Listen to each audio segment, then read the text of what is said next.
میری انتہا ہے نگارش یہی ہے، میری انتہا ہے نگارش یہی ہے کہ مولا تیرے نام سے ابتدا کر رہا ہوں۔ سبحان اللہ۔ آپ تمام سامعین کا جنہوں نے ہمیں اس دعوت میں مدعو کیا، عباس بھائی کے طور میں ان تمام بھائی کا دل کی عطا کرے ان سے مشکور و ممنون ہوں۔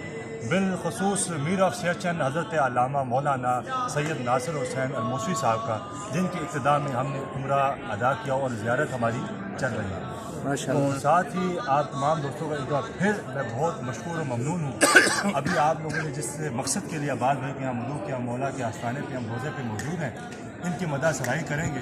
تو جس طرح چودھا فرماتے ہیں کہ صاحب فکر و نظر حق کا ولی کہتے ہیں، صاحب فکر و نظر حق کا ولی کہتے ہیں، کاشف کنز و حبیب ازلی کہتے ہیں، جس کو ڈوبا ہوا سورج بھی پلٹ کر دیکھے، جس کو ڈوبا ہوا سورج بھی پلٹ کر دیکھے، ہم اسے اپنے عقیدے میں علی کہتے ہیں۔ واہ واہ واہ، کیا بات ہے یا علی۔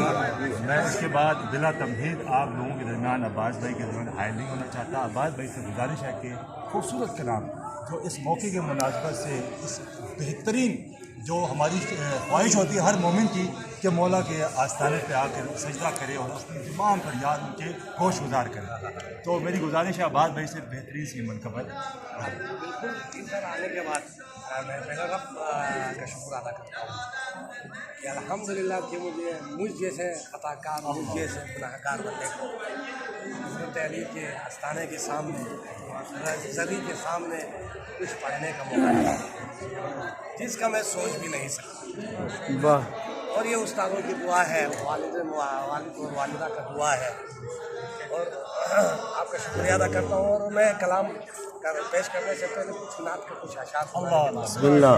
کیونکہ کلام تو ہونا ہے لیکن نعت مولا کے خدا کا ذکر کرے، ذکر مصطفیٰ نہ کرے، خدا کا ذکر کرے، ذکر مصطفیٰ نہ کرے، ہمارے منہ میں ہو ایسی زبان خدا نہ کرے۔ بسم اللہ۔ اس کے بعد عباس بھی نعت شریف پیش کریں گے۔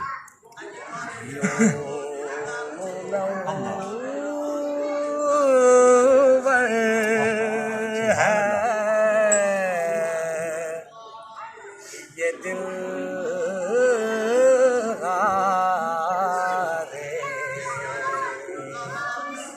راہو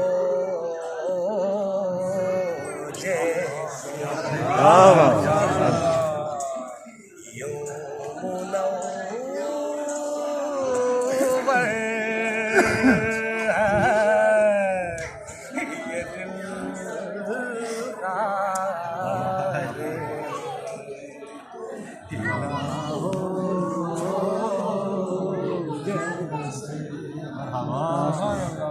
اس کے اندر کوئی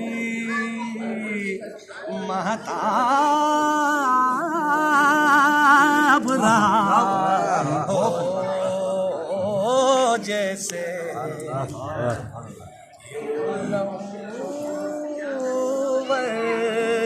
ہے یہ دل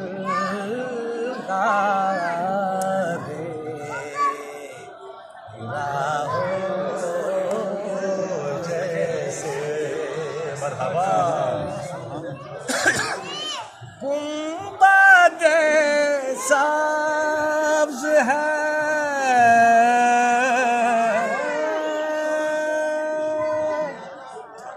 یوں تازہ بتازہ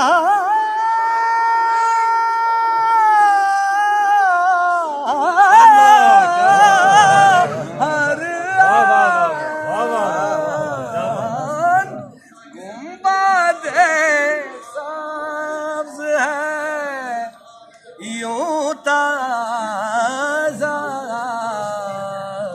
بتازہ ہر ذہن میں کوئی نیا